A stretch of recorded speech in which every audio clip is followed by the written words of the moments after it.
Breaking news చూస్తున్నాం. Hyderabad mayor Vijayalakshmi Congress గూటికి చేరనున్నారని తెలుస్తోంది. కాంగ్రెస్ పార్టీలో చేరనున్న మేయర్ విజయలక్ష్మి చేరతారని విశ్వసనీయ సమాచారం అందుతోంది. ఇటీవల సీఎం రేవంత్ ని హైదరాబాద్ మేయర్ విజయలక్ష్మి కలిశారు. ఇదే నేపథ్యంలో అయితే మేయర్ కాంగ్రెస్ పార్టీలో చేరనున్నట్లయితే తెలుస్తోంది.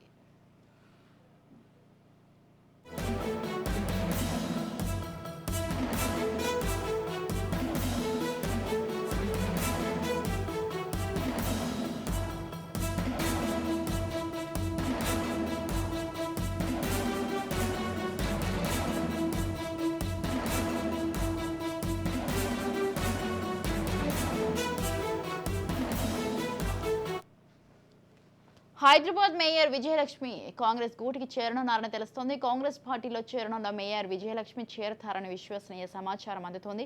ఇటీవల అయితే సీఎం రేవంత్ ని హైదరాబాద్ మేయర్ విజయలక్ష్మి కలవడం జరిగింది.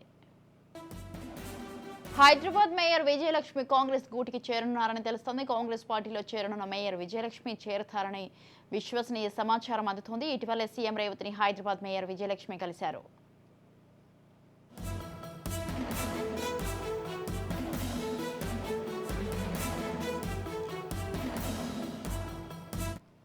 రైట్, ఈ విషయంపై పూర్తి సమాచారం అందించడానికి మా ప్రతినిధి మహేందర్ ఫోన్ లైన్లో ఉన్నారు. మహేందర్, చెప్పండి, హైదరాబాద్ మేయర్ విజయలక్ష్మి అయితే కాంగ్రెస్ లో చేరున్నారని తెలుస్తోంది. దీనికి సంబంధించి మీ దగ్గర ఉన్న అప్డేట్స్ ఏంటి?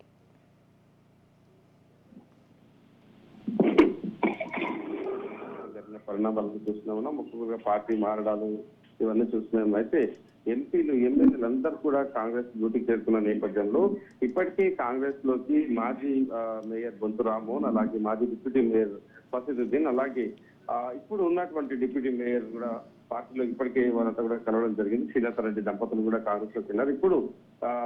ఇప్పుడున్న మేయర్ గద్వాల విజయలక్ష్మి కూడా కాంగ్రెస్ లోకి వెళ్తున్నారంటూ ఒక విషయం అయితే తెలుస్తుంది. మొత్తానికి బీఆర్ఎస్ పార్టీ దాదాపు కాలేజీల పరిస్థితి కనిపిస్తుంది. ఇక హైదరాబాద్ మేయర్ తండ్రి కేశవరావు కూడా ఇప్పటికీ కాంగ్రెస్ కు అనుబంధం ఉన్న వ్యక్తి. సో మరి ఇదంతా కూడా మరి కాంగ్రెస్ కేశవరావు కూడా కాంగ్రెస్ లోకి వెళ్తారా, ఒకవేళ ఇటు గద్వాల విజయలక్ష్మి కూడా వెళ్ళడానికి కూడా కేశవరావు మన మద్దతు ఇస్తున్నాడా అనేటువంటి వార్తలు కూడా వినిపించిన పరిస్థితి కనిపిస్తుంది. గతంలో కవిత అరెస్ట్ అయిన నేపథ్యంలో, కవితను ఢిల్లీకి వెళ్ళిన నేపథ్యంలో, ఈడీ నోటీస్ వచ్చిన నేపథ్యంలో మేయర్ విజయలక్ష్మి కూడా దానాహంగా చేసిన పరిస్థితి కనిపించింది. మొత్తంగా కూడా ఆ మహిళలందరినీ కూడా తను ఒకసారి తీసుకొచ్చి మొత్తం కవితకు మద్దతుగా చెప్పింది. ఇప్పుడు కవిత ఇంటికి అతి చేరువలో ఉన్నా కూడా కవిత అరెస్ట్ అవుతున్న నేపథ్యంలో కూడా వీరంతా మౌనంగా ఉన్నారు. కవిత ఖండించిన పరిస్థితి కూడా లేని పరిస్థితి. సో ఇక్కడ అర్థమవుతుంది తాను కాంగ్రెస్ లోకి వెళ్లేదానికి మరి పూర్తిగా సిద్ధమైనట్టుగా కూడా తెలుస్తుంది. సో ఇంకా ఎప్పుడు వెళ్తున్నారు అనేది అధికారికంగా కూడా చెప్పని పరిస్థితి. దానికైతే కాంగ్రెస్ తో టచ్ లో ఉన్నట్టు, ముఖ్యమంత్రి రేవంత్ రెడ్డితో టచ్ లో ఉన్నట్టుగా మాత్రం తెలుస్తుంది. రేపు ఇప్పుడు మొత్తానికైతే గద్వాల విజయలక్ష్మి బీఆర్ఎస్ బాట పట్టేందుకు పూర్తిగా రంగం సిద్ధం చేసుకున్నట్టుగా తెలుస్తుంది. ఇప్పటికే బీఆర్ఎస్ వరుస షాకుల మీద షాకులు వస్తున్న నేపథ్యం, ఇక అత్యంత సన్నిహితంగా ఉండేటువంటి ఇటు కేసీఆర్ కు కేటీఆర్ కు అత్యంత సన్నిహితంగా ఉన్నటువంటి నేతలు సైతం ఇప్పటికీ కాంగ్రెస్ గురించి చేస్తున్నారు.